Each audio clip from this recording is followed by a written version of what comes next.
I've never met a manager who intended to demoralize their staff. Many do, but that's not their intention. In talking with them or those who report to them, what surfaces are habits, attitudes, or practices, or maybe even skill deficiencies that lead their employees to disrespect, disengage, or decide to leave them for more pleasant environments. When an executive at the top of the organization notices that a manager is struggling to keep good people, suggests that a manager come to us for communication coaching, it doesn't take long in our interviewing process before we notice troubling communication habits. Similar stories appear with regularity. Personal stories, often from the perplexed manager themselves, trying to pinpoint the reason for their own ineffectiveness, present striking differences in two categories of people. Motivating managers communicate the big picture.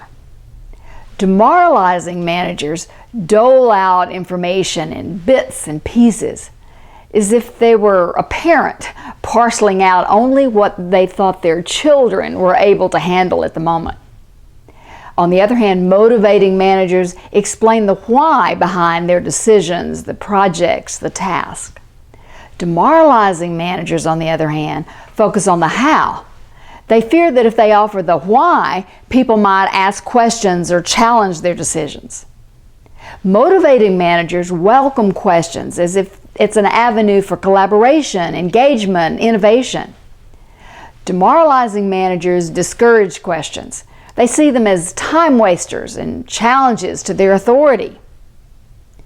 Motivating managers delegate projects or tasks at a reasonable pace, and they take care that you understand the assignment and you have the resources to reach the goal.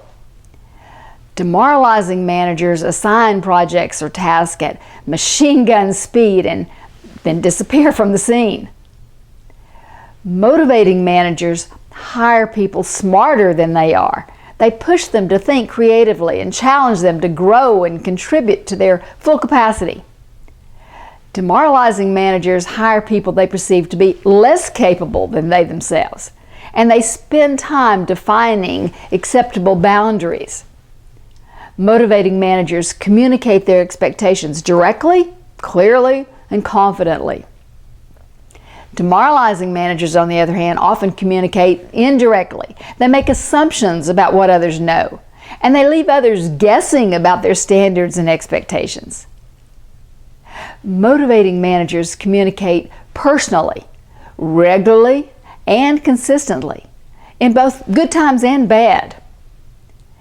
Demoralizing managers, on the other hand, communicate inconsistently, infrequently, and often impersonally. And when you do hear from them, the communication is typically bad news or negative feedback. Demoralizing managers cost a fortune in absenteeism and turnover in their people, while motivating managers are a magnet for their organization. What other differences do you see between motivating and demoralizing managers and communicators? Jot your notes below.